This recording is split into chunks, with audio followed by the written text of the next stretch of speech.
Hola, ¿qué tal? Donc, je vais vous faire une vidéo où je vais vous parler de la Copa América et je vais faire le bilan de la Copa América globalement et je vais vous parler des principales équipes, c'est-à-dire des meilleures équipes du continent sud-américain principalement.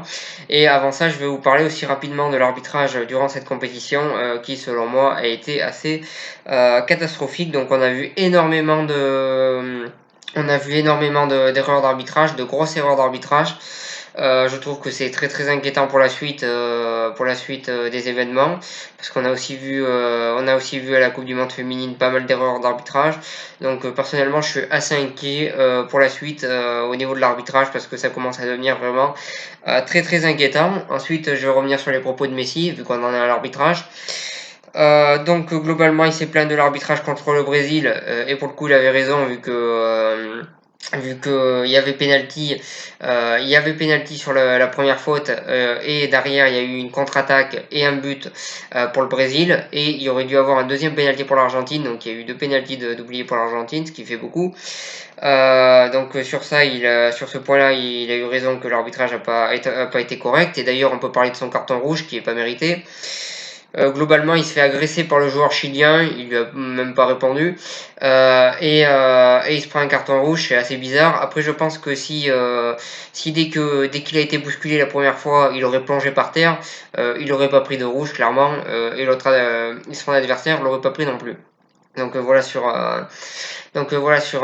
ça. Donc ensuite, pour en revenir au deuxième propos qu'il a dit, quand il a accusé la Conmebol d'être corrompu. Donc la Conmebol, c'est comme l'UEFA en France, c'est comme l'UEFA en Europe, pardon, voir la CAF en Afrique ou la CONCACAF en Amérique du Nord ou en Amérique centrale. Donc c'est eux qui s'occupent de l'Amérique du Sud, la Conmebol. Là par contre c'est des propos beaucoup plus gênants. Déjà il a fait ces propos là sans aucune preuve et d'ailleurs je crois que la Conmebol pourrait l'attaquer en justice et si c'est le cas il est quand même très très mal embarqué parce que personnellement j'ai déjà vu même des hommes politiques perdre des procès en accusant comme ça sans preuve, donc ça en dit long. Voilà sur ça et globalement il a accusé sans aucune preuve, il se serait juste plaint de l'arbitrage, ok, mais là il a été beaucoup plus loin dans ses propos. Et honnêtement, je pense pas qu'il soit corrompu. Par contre, je pense que les équipes qui jouent à domicile en général sont avantagées. Voilà sur ça. En tout cas, ces propos sans aucune preuve, c'est quand même. Je pense que ça va lui porter préjudice pour l'avenir avec l'Argentine. Donc voilà sur ça. Ensuite, pour en revenir aux équipes et au vrai football, qui se passe sur le terrain. Donc je vais revenir en premier sur le Brésil qui a gagné la compétition. Donc le Brésil, même s'ils ont été avantagés, même s'ils ont été avantagés dans cette compétition par l'arbitrage, je trouve quand même que ça a été quand même de loin la meilleure équipe et pour moi ils méritent largement de gagner cette compétition. Ils ont eu la meilleure défense de la compétition, ils ont encaissé un seul but et c'était sur un penalty. Ils ont eu une très très bonne attaque, une attaque de feu avec notamment Firmino qui a fait une plutôt bonne compétition. Gabriel Jesus qui a fait une bonne compétition, donc voilà, une bonne attaque. On a vu des bonnes révélations comme Everton, donc voilà, une très très bonne attaque, la meilleure défense de la compétition, l'un des meilleurs milieux de terrain de la compétition, l'une des meilleures attaques de la compétition et le meilleur gardien de la compétition qui est Alisson.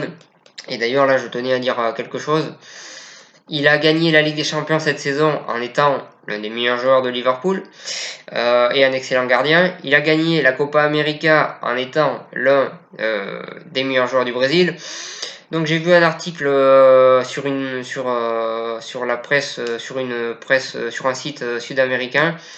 Je crois que c'était même pas sud-américain, je crois que c'était mexicain, donc latino-américain, qui disait que Alisson ne démériterait pas le Ballon d'Or et je suis plutôt d'accord parce qu'honnêtement il fait une très très bonne saison. Je pense qu'il fait partie des joueurs qui pourraient gagner le Ballon d'Or. Malheureusement, je pense qu'il ne le gagnera pas parce qu'il est gardien de but et c'est très rare malheureusement que le gardien de but gagne. Mais en tout cas, il fait une très très bonne saison. Avec Liverpool, il a été énorme. Avec la sélection brésilienne, il a été aussi. Donc pour moi, il fait partie des joueurs qui mériteraient de gagner le Ballon d'Or, mais je pense qu'il ne le gagnera pas. Voilà sur ça. En tout cas, on a vu une très très bonne équipe du Brésil. En défense, comme j'ai dit, ça a été fort. En attaque, ça a été fort aussi. Donc voilà, très très fort. J'ai trouvé qu'ils ont été au-dessus dans tous les compartiments du jeu par rapport aux autres équipes. Et pour moi, c'est totalement mérité cette victoire du Brésil. Ensuite, pour en revenir à la grosse surprise, le Pérou. Le Pérou qui s'était pas qualifié depuis 40 ans en Coupe du Monde et qui s'est qualifié l'année dernière, qui n'avait pas été depuis très très longtemps en finale d'une Copa América et qui s'est qualifié cette saison-là. On peut que féliciter l'entraîneur parce que là il est en train de faire un boulot énorme. En phase de groupe ça a été moyen dans l'ensemble, il y a eu du bon et du moins bon, il y a eu ce match face au Brésil notamment qui avait été très compliqué.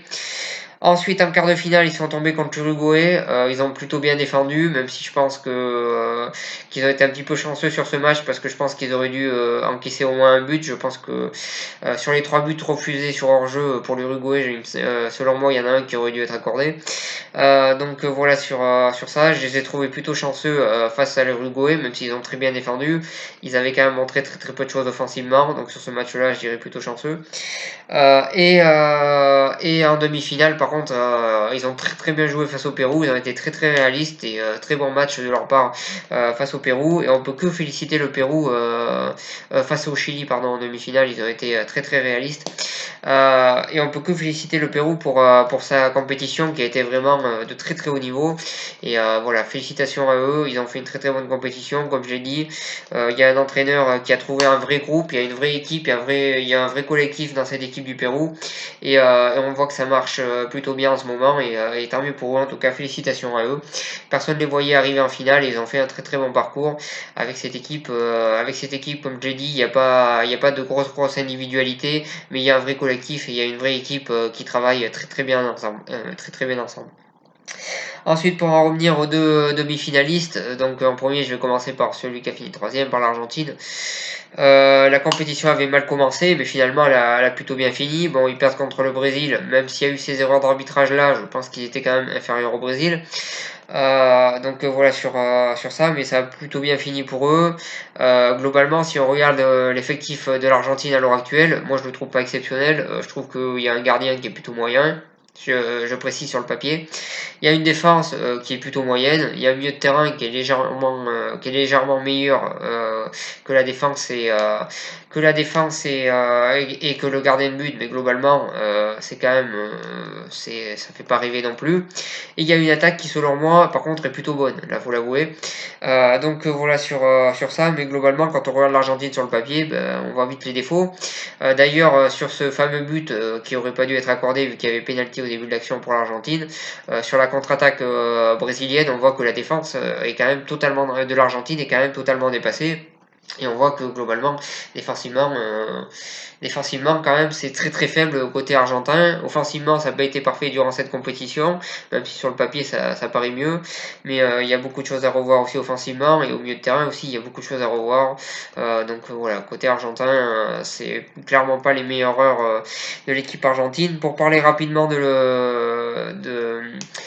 des offensives, je pense que l'Argentine devrait faire jouer Dybala et Messi ensemble parce qu'on l'a vu sur le match pour la troisième place. Dybala, il a très très bien joué, donc je pense que Dybala, ça pourrait être un joueur important de cette sélection. Je pense que ça serait bien qu'il soit, je pense que ça serait bien pour l'Argentine qu'il soit titulaire. Donc voilà sur ça. Et voilà sur ce que j'avais à dire là-dessus. En tout cas, l'Argentine, je trouve que globalement, finalement, ça a plutôt bien fini. Mais c'est vrai que ça avait mal commencé. Et quand on voit l'effectif qu'ils ont, je m'attendais pas à des miracles là non plus. Même s'ils ont Lionel Messi qui est l'un des meilleurs joueurs du monde, à côté, il n'y a pas grand monde non plus. Donc voilà sur ça. Ensuite, pour en revenir au Chili, alors le Chili, tout le monde disait que c'était une équipe qui était en fin de cycle et avec des joueurs proches de leur fin de carrière, mais globalement, le Chili a fait des choses intéressantes. En phase de groupe, ils ont été plutôt bons dans l'ensemble. En quart de finale, ils ont été quand même légèrement meilleurs que la Colombie avant les tirs au penalty, donc qualification plutôt méritée selon moi. Et ensuite, en demi-finale, c'est vrai qu'ils ont complètement craqué face à cette équipe du Pérou, mais on a vu globalement des bonnes choses côté chilien. On a vu, on s'attendait à une sélection qui allait s'écrouler. Ils se sont écroulés en demi-finale, oui, mais globalement dans la compétition, ça a quand même été plutôt intéressant. On a vu un Sanchez qui a été blessé toute la saison avec Manchester United, et finalement il a fait une bonne Copa América dans l'ensemble. Donc voilà, il y a eu du bon et du moins bon côté chilien, mais honnêtement, je m'attendais à pire. Donc voilà sur ça. Même si le Chili est une équipe qui a un jeu qui est vraiment très dur, ils font énormément de fautes, ils sont assez provocateurs, donc ils sont toujours très compliqués à jouer, mais voilà sur ça. Ensuite, pour en revenir aux deux sélections qui sont importantes et qui ont perdu dès les quarts de finale, pour moi, je suis vraiment très déçu de ces deux sélections-là. C'est la Colombie et l'Uruguay. Donc, on va commencer par la Colombie. En phase de groupe, la Colombie a bien joué. Ils ont bien maîtrisé leur match. Ils ont gagné leurs 3 matchs. Ça s'était donc très bien passé en phase de groupe. En quart de finale face au Chili, déjà durant les 90 durant les 90 minutes, ça a été très compliqué pour eux face au Chili, et au pénalty ils ont perdu. Donc la Colombie, pardon, honnêtement, il y a pardon.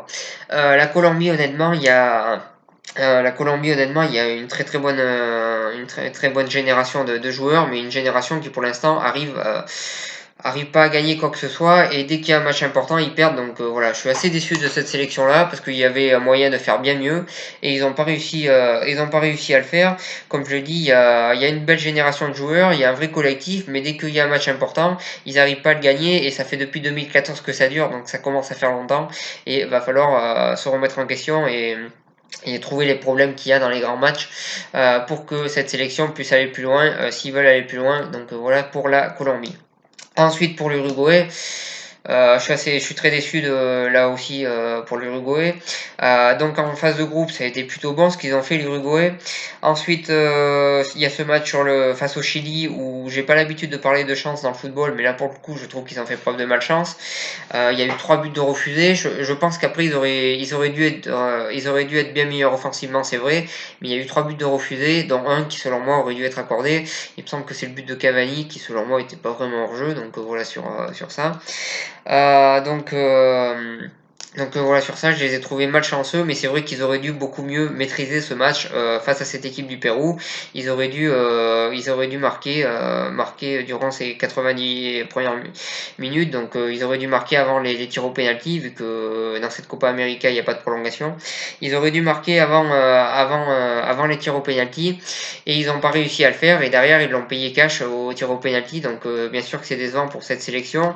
Une sélection qui a une belle continuité de joueurs qui jouent ensemble depuis pas mal d'années, qui se connaissent bien. Il y a aussi quelques jeunes joueurs, il n'y a pas que des joueurs en fin de carrière.